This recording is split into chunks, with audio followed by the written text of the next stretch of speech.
Saludamos con mucho cariño a cada uno de nuestros seguidores desde Chile, este hermoso país del cono sur de América y específicamente desde el ombligo de Sudamérica, Valparaíso, capital de la fe, capital del evangelio pentecostal, desde uno de sus cerros, aquí colgando en sus faldas, mirando hacia el mar.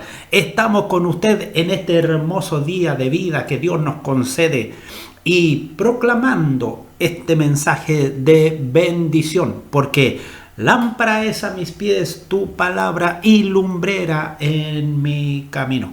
Queremos compartir con cada uno de ustedes que se incorporan a nuestro sitio a través de la web, palabra de bendición, y que más que lo que nosotros podamos exponer, que sea en ustedes la palabra de Dios la que haga vida, la que les enseñe, la que les eduque, la que les instruya. Que sea la palabra de Dios también la que los oriente. Y en este día, amables oyentes, queremos orar antes de iniciar nuestro programa. Te damos gracias, Dios de los cielos, porque nos concediste esta bendición, este don de la vida por este día. Te damos gracias porque hemos despertado, Señor, y nos podemos mover, Señor, en forma independiente, sin tener que depender absolutamente de nada. Te damos gracias por cada uno de nuestros oyentes que semana a semana están pendientes de la actividad en nuestro sitio. Te damos gracias porque nos concedes la bendición de poder compartir a través de esta red tu palabra, Señor, y porque en ello se está cumpliendo lo que señala la Escritura, que tu palabra será extendida a todo el mundo y luego vendrá el fin. Pensamos que estamos cerca, Señor, y próximo a ver tu presencia en medio de este mundo, Señor, llevando a tu iglesia a los cielos. Alabamos a esta hora de la mañana y te bendecimos y damos gracias. Y soberano Creador, también pedimos por aquellos que están sufriendo, por aquellos que están enfermos, por los que tienen necesidades, por los que tienen carencias en sus vidas, por los que tienen enfermedades, Señor, de alta complejidad, tal vez están allí esperando en un hospital ser intervenidos, ser operados, tal vez están esperando un trasplante de órganos, Señor. Otros tal vez estarán, mi Dios, sumidos, mi Padre de los cielos, en una enfermedad tan cruel como una depresión, que no tienen conciencia de lo que realmente está pasando sobre su vida. Señor, por ellos te rogamos y pedimos que tu presencia a través de tu Espíritu Santo sea actuando en ellos, mi Dios, y dando la sanidad y la salud. Señor, gracias te damos por este día y por la oportunidad de bendecir y glorificar tu santo y bendito nombre.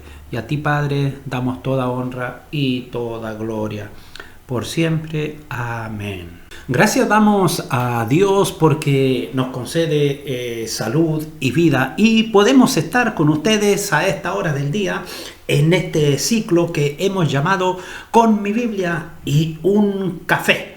Y estamos compartiendo con cada uno de ustedes en este programa especial sobre el bautismo. Y ya estamos hoy en la parte 8. Ha sido una exposición extensa, pero a su vez también hemos querido tratar de cubrir el máximo de sus detalles. Y por cierto que lo tratamos de hacer con mucha claridad y con sencillez para que sea comprensible a todo el universo de nuestros oyentes. Me refiero a que cubra todo el rango etario de nuestra comunidad. Es decir, que lo pueda entender desde un adolescente hasta un anciano.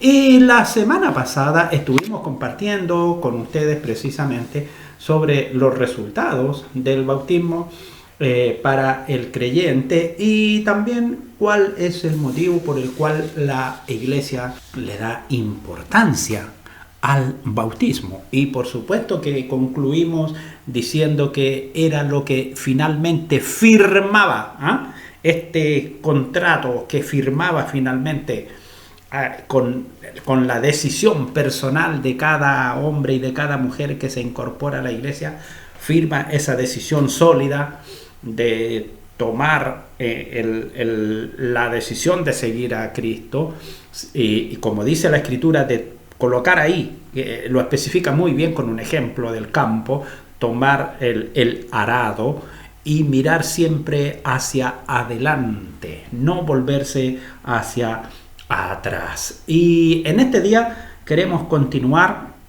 queremos compartir con ustedes lo que debe significar verdaderamente el bautismo para el creyente. Pero antes de continuar junto con mi Biblia, ¿me permiten ustedes prepararme un café? Muchas gracias. Y precisamente el café se prepara con agua y el agua es el elemento primordial y fundamental en el acto del bautismo. Y desde el principio de la creación hasta concluir en el Apocalipsis, nosotros encontramos el protagonismo del agua. Y referente al bautismo, en un principio encontramos ahí la acción del agua en el Antiguo Testamento usada para el lavamiento, para la limpieza sacerdotal, como asimismo también para las distintas ceremonias a las cuales participaba el pueblo hebreo. Ahora, ciertamente que el agua está asociada con la purificación, pero el creyente solo puede ser limpiado, lavado, purificado a través de la sangre de Cristo Jesús. Eso es muy importante. Por eso que el paso primario y básico de todo hombre y de toda mujer que llega a recibir a Jesucristo como su Señor y Salvador. Por eso que el paso primordial de todo hombre y de toda mujer que tiene su encuentro personal con Cristo Jesús, lo primero que sucede es que ejercita su fe y por gracia recibe el don de la salvación. Y luego, en un testimonio público, viene la expresión del acto del bautismo. Ahora, la semejanza significativa que hallamos nosotros en el bautismo es muerte, sepultura y resurrección, tal como lo señala Romanos 6, del 3 al 5. Cristo murió por nuestros pecados y resucitó para nuestra justificación. En la salvación de nuestra vida, Dios pone todo esto en nuestra cuenta y nos coloca en Cristo. Hemos muerto con Él y con Él hemos resucitado a los ojos del Dios eterno. Así lo señala Colosenses 3, del 1 al 3 y Romanos 6, del 6 al 11. Por lo tanto, el bautismo es figura o ilustración de lo que ya ha tenido lugar en lo que al creyente se refiere. Es decir, el bautismo está ilustrando, está representando lo que ya ocurrió internamente, espiritualmente, en la vida del creyente. En las aguas del bautismo, el creyente pasa simbólicamente a través de la muerte, la sepultura y la resurrección de nuestro Señor Jesucristo. Así, el creyente es identificado con Cristo, cuya muerte, sepultura y resurrección fueron en favor de Él. Por medio del bautismo, nosotros confesamos que somos uno con Cristo. El bautismo es llamado una apelación a Dios por una buena conciencia, según lo señala ahí Primera de Pedro, capítulo 3, específicamente el versículo 21. El creyente está diciendo públicamente: Cristo hizo todo lo necesario para mi salvación. ¿Dónde? En la cruz. Yo lo he creído. ¿En qué parte? En mi mente, en mi pensamiento, en mi conciencia, lo que nosotros llamamos generalmente en mi corazón. Y lo expreso exteriormente de esta manera, tal como Él lo ordenó y me identifico con Él. Por cierto que esta identificación debiera conducir a la consagración, a los efectos de vivir una vida que podría llamarse una vida bautizada, pero más que una vida bautizada, una vida que va en pro de la santidad a través de la santificación progresiva. Y en esta vida en la que caminamos, no caminamos solos, caminamos con el Señor. Por cierto que no nos vamos a poner aquí a discutir acerca de palabras no mencionadas en las Escrituras sobre el bautismo, pero a menudo son usadas por los hombres. Estas palabras que incluyen sacramento, indicando como que son pasos necesarios y obligados.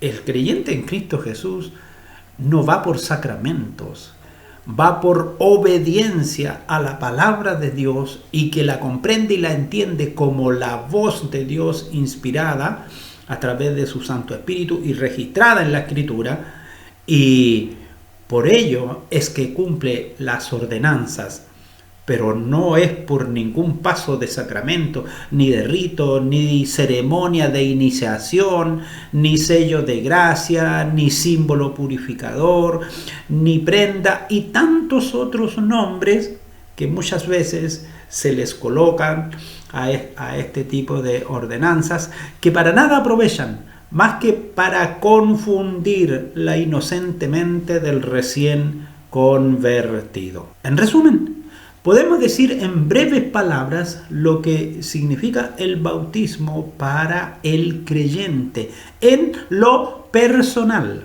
En lo personal es un acto individual.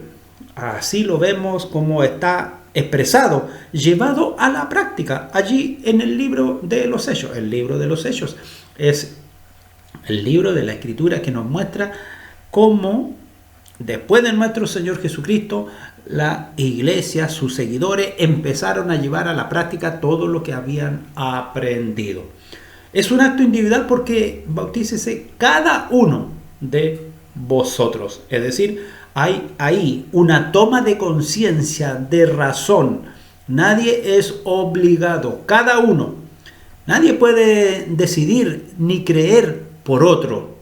Por eso que no concordamos en el bautismo de los infantes, porque no puede tomar la decisión un adulto en una situación tan crucial como es el creer o no creer en la palabra de bendición del Dios eterno.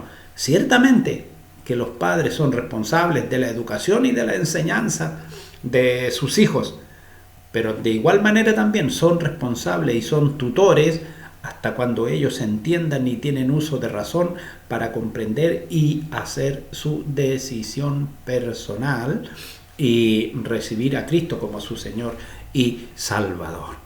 Cada uno debe de tomar la decisión de obedecer a Cristo. Por eso que es un acto individual. El bautismo para el creyente es un acto inmediato. Y esto es muy interesante conversarlo y compartirlo.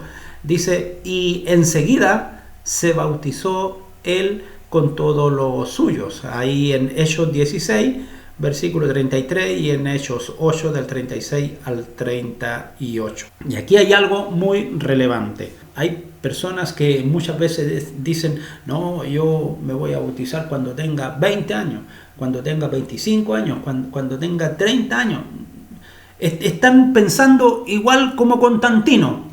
Constantino pensaba que el bautismo era el que le quitaba los pecados, y aunque la historia dice que él se convirtió al cristianismo, hay otros historiadores que dicen que realmente fue solo un político con mirada de cristiano, pero no un cristiano con mirada de político. Constantino fue eso, un político con mirada de cristiano, porque otros historiadores dicen que cuando ya estaba en su lecho de muerte, recién aceptó ser bautizado. ¿Por qué? Por este rechazo, por este miedo, por este temor, por esta incomprensión de la palabra de Dios, de no entender lo que verdaderamente ella señala y enseña. Porque muchas veces donde las personas poco leen la Escritura, por lo tanto poco entienden, y como poco entienden, mal enseñan, mal educan. Por eso, amables oyentes, cualquiera que sea tu nivel cultural o educacional, lo primero, lo básico es leer la palabra de Dios.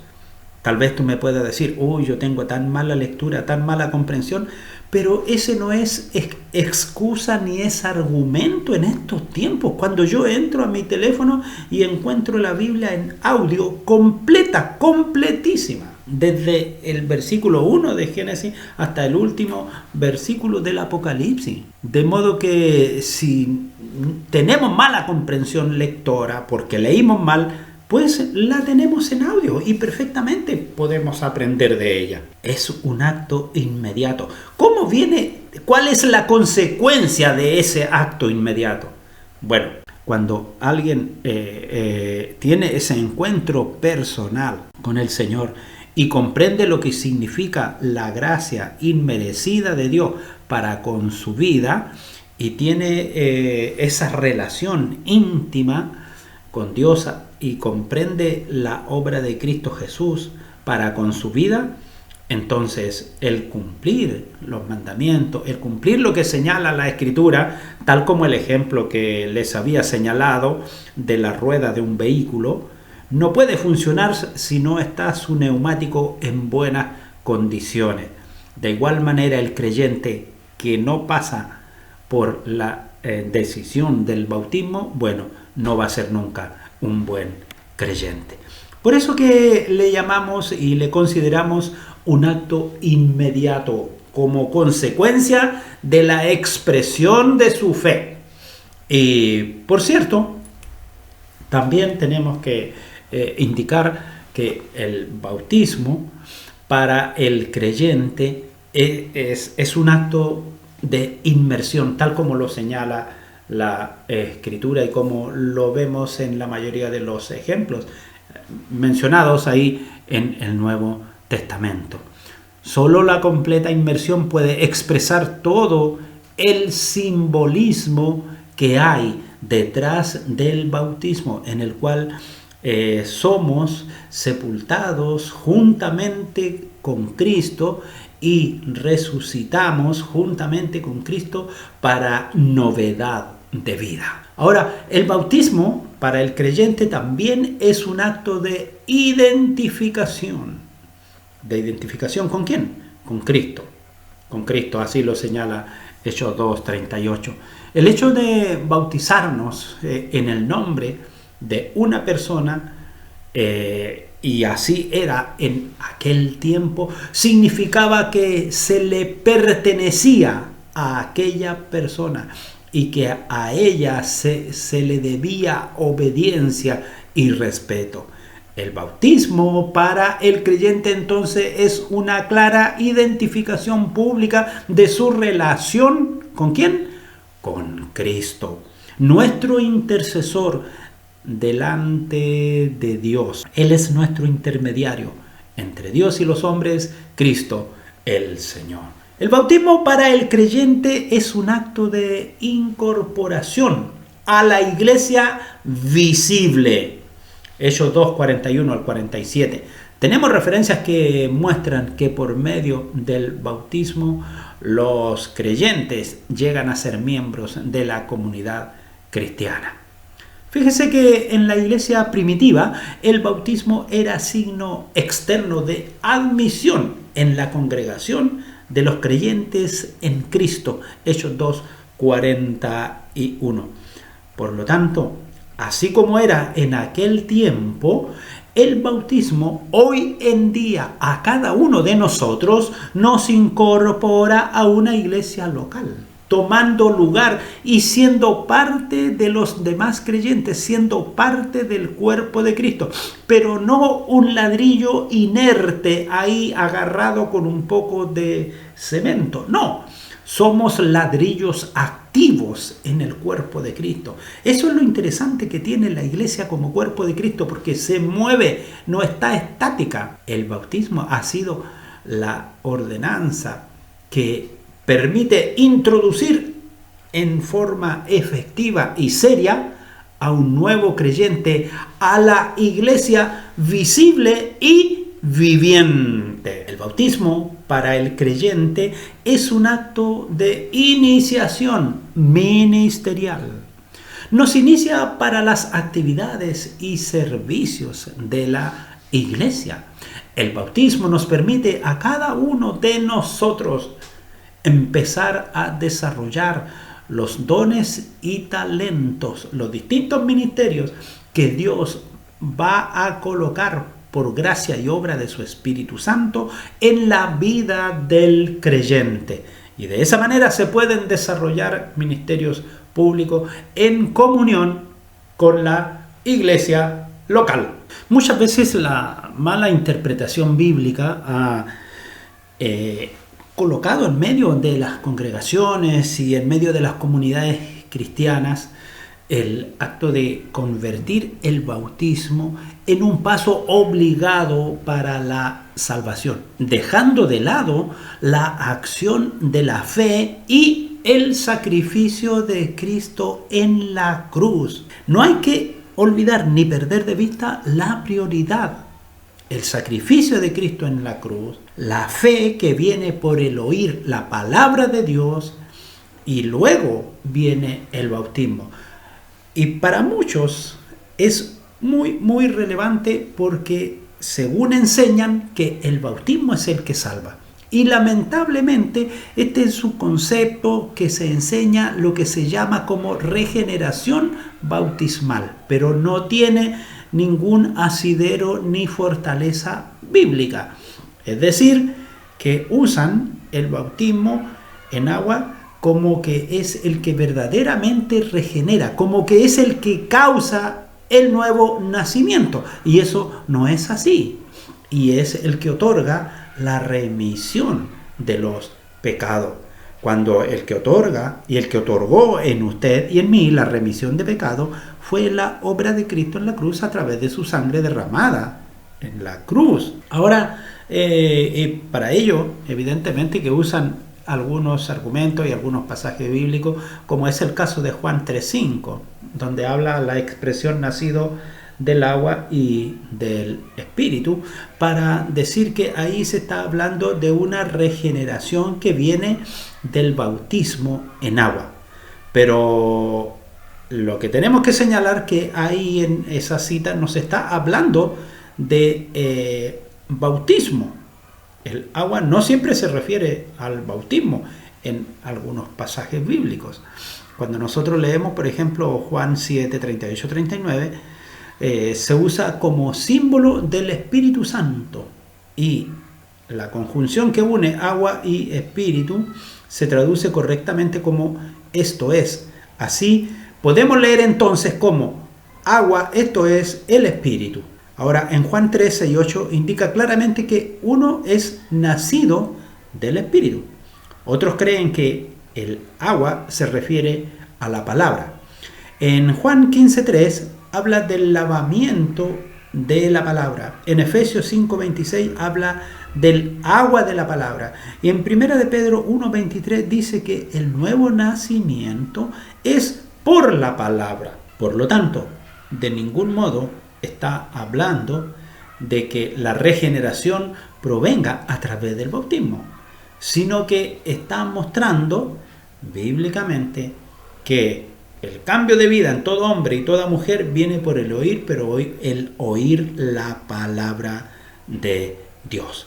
Otro uso también que menciona la Escritura acerca del agua es como agua de la vida eterna en Juan 4:14. Y encontramos también dos descripciones del nuevo nacimiento en Juan capítulo 3, donde se menciona el viento haciendo referencia y la serpiente de bronce. Nada de esto se refiere, por cierto, al bautismo en agua. El viento es invisible a su acción, imprevisible e intangible.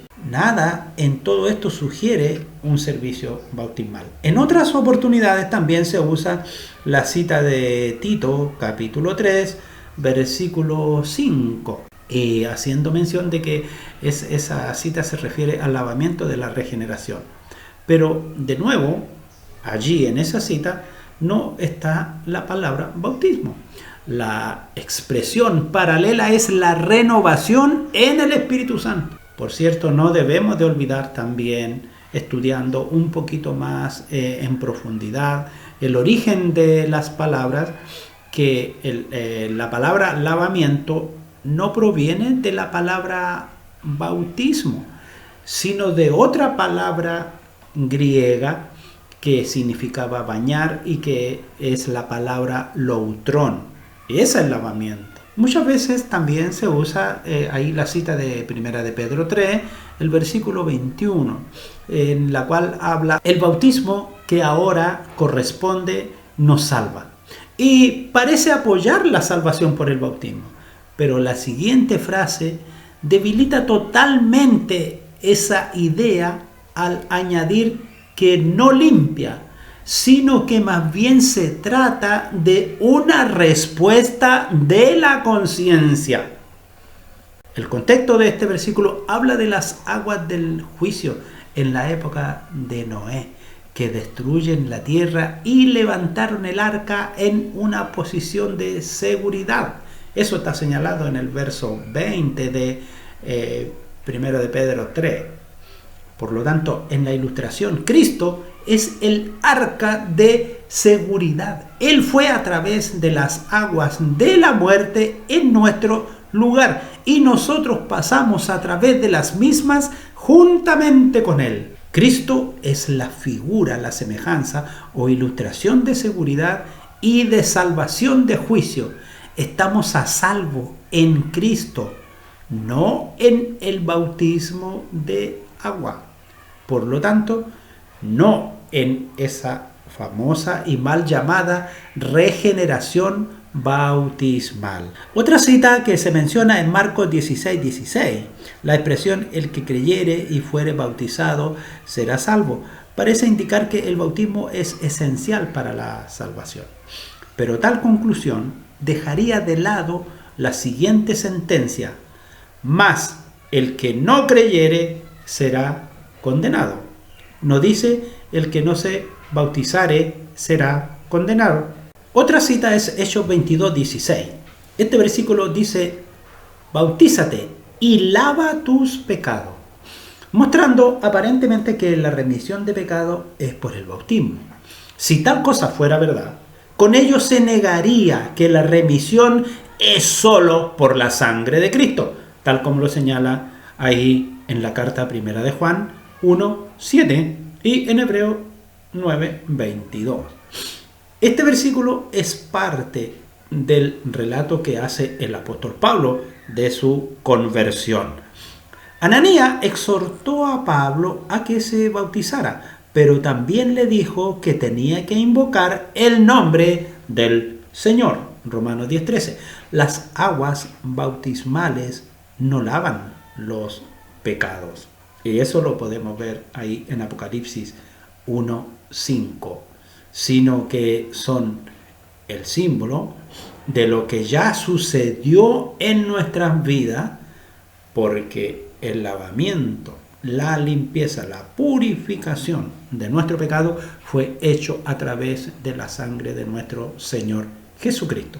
Podemos concluir entonces que la Biblia nos enseña que el agua no nos salva, como se puede considerar al verificar los siguientes ejemplos. El ladrón en la cruz fue salvo sin agua y lo encontramos en Lucas 23:43. El apóstol Pablo no siempre bautizaba a aquellos que se entregaban a Cristo, e incluso él señala muy bien que él no vino a bautizar sino a predicar el evangelio, lo que sería una falta grave si el bautismo fuera necesario para la salvación. Eso lo encontramos ahí en 1 Corintios capítulo 1, del 14 al 17. Señala la palabra de Dios ahí en el Evangelio de Juan, en el capítulo 4, versículo 2, que el Señor Jesús no bautizaba, sino que lo hacían sus discípulos. Ahora, los gentiles que recibieron la salvación y el Espíritu Santo antes que fueran bautizados en agua, lo encontramos ahí en Hechos 10 del 44 al 48. Es decir, ellos recibieron la salvación a través del Espíritu Santo. Podemos entonces señalar perfectamente que tenemos el mandato de parte de nuestro Señor Jesucristo acerca del bautismo. Desde los primeros días del cristianismo, los creyentes en Cristo Jesús han cumplido la ordenanza del bautismo, así como se nos ordena que llevemos una vida moral de buenas obras, que lo recordemos a Él en el partimiento del pan, que demos testimonio de nuestra fe en Cristo y que nos reunamos con nuestros hermanos en la fe, algo que en estos tiempos se ha dejado mucho de hacer en las congregaciones y ha sido verdaderamente el sedazo que ha mostrado los que verdaderamente son fieles y los que solo estaban sentados a orilla del camino, pero no eran parte de los que caminaban siguiendo las pisadas del Maestro. Se nos manda también, por cierto, a que tenemos que ser bautizados. Lo cierto es que no es necesario para la salvación, porque esa viene por fe y por gracia, y por la gracia inmerecida de parte de Dios sobre nuestras vidas. Pero sí lo hacemos como el acto de obediencia a Dios, siguiendo las enseñanzas de nuestro Señor Jesucristo. Pues entonces, si queremos obedecer a Dios, no tenemos que esperar una sentencia o condenación para hacer lo que es digno delante de Dios y cumplir con lo que el Maestro hizo primero por amor de nosotros. Deberíamos de dar entonces una demostración adicional de la realidad de nuestra confesión de fe, viviendo una vida bautizada. Son muchos los argumentos y variados puntos de vista los que se debaten en conversaciones y reuniones de unificación, pero mientras no sea el Espíritu de Dios que muestre la verdad y que ilumine la mente y el pensamiento de los hombres, las discusiones sobre la formalidad del bautismo evidentemente que no cesarán. Recordemos que estas empezaron en el primer siglo de la era cristiana y quisieron poner un término por ahí por el siglo III de la era cristiana. Y hoy en día han surgido tantas ideas y tantas diferencias que es precisamente ello lo que ha causado una gran división en medio del pueblo de Dios. Una, por falta de lectura escritural, de hombres que muchas veces toman con arrogancia cargos de administración pastoral sin tener una formación básica ministerial, y luego por una mala interpretación bíblica ellos inducen a otros también al error.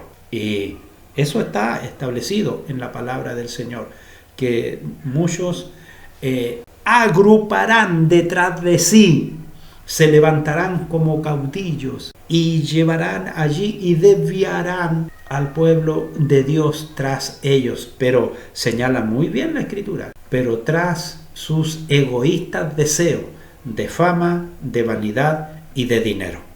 Lo que nosotros tenemos que seguir no es la fama, no es la vanidad, la vanagloria ni el dinero. Nosotros tenemos que seguir la enseñanza de nuestro Señor Jesucristo. Para ir cerrando este capítulo relacionado con el bautismo, permítanme con mi Biblia y prepararme un rico café. Muchas gracias. Quiero entonces ir concluyendo. El bautismo en el Nuevo Testamento es la puerta de entrada a la comunidad de pacto, que permite a los que pasan por ella experimentar los beneficios del dicho pacto establecido con la muerte de Cristo en la cruz. Ciertamente que Juan el Bautista insistió en que se bautizaran los judíos. Cristo, el Hijo del Dios viviente, se sometió al bautismo con el que inició su identificación pública con los pecadores. Identificación que culminó allí en la cruz. Mateo capítulo 3, Marcos 1, 9, 11, Lucas 3 del 1 al 22. Como señal inicial para todo miembro agregado al pueblo del nuevo pacto, el bautismo ciertamente que es, para algunos lo consideran como el reemplazo a la circuncisión, según Colosenses 11, 12, y llegó a implicar tanto los requisitos como los beneficios del nuevo pacto. Juan el Bautista insistía en el arrepentimiento, que incluía una confesión pública de pecado, y les prometía a los bautizados el perdón de sus pecados. El bautismo cristiano, que es el que nosotros ejecutamos, vino a señalar un segundo beneficio básico: el don del Espíritu Santo y su poder regenerador. El apóstol Pablo utilizó los requisitos y beneficios del bautismo para combatir varios problemas en las iglesias nuevas. En Gálatas combatió el legalismo, afirmando que el entendimiento del bautismo era señal de la justificación por la fe. Gálatas 3, 24 al 27. Y en la carta a los romanos, al condenar el libertinaje, insistió en que una recta comprensión del bautismo excluía el abuso de la abundante gracia de Dios y exigía la más dura lucha contra los deseos pecaminosos, según lo señala Romanos 6 del 1 al 14. Por cierto, en este mismo capítulo también el apóstol destaca que mediante el bautismo se identifica el creyente con Cristo, tanto en su muerte como también en su resurrección. Y amables oyentes, estamos llegando al final del programa del día de hoy y permítanme con mi Biblia prepararme mi último café, de modo que cuando se cierre el programa yo pueda quedarme a solas saboreando mi rico café. Pero lo que más saboreo y lo que más me encanta es el sabor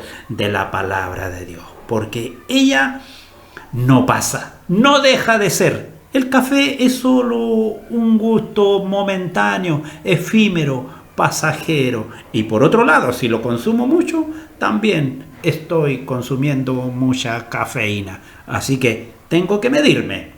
Pero 1 o 2 cafés en el programa no son mucho. Y una vez a la semana, entonces menos tampoco. Estamos dentro de la dosis permitida. Y bien, amables oyentes, vamos a orar para agradecer al Señor por este nuevo programa. Te damos gracias, soberano creador, por concedernos la bendición de compartir con cada uno de nuestros oyentes. Gracias, Padre eterno, porque tu sabiduría de lo alto, tu Santo Espíritu que ilumina nuestra mente, nuestro pensamiento y nos muestra tu palabra, nos hace entender y comprender, mi Dios, enseñanza sencilla que podemos compartir con cada uno de nuestros seguidores. Gracias te damos por este día, que sean todos ellos bendecidos alrededor del mundo entero, quienes tengan la oportunidad y la bendición de entrar a nuestro sitio. Que tu palabra sea, Señor, lo que marque sus vidas. Gracias te damos en este día y bendecimos y honramos tu nombre por los méritos de Cristo Jesús, nuestro Señor y Salvador. Amén. Amables oyentes, nos encontraremos, estaremos en contacto la próxima semana, si Dios nos concede salud y vida.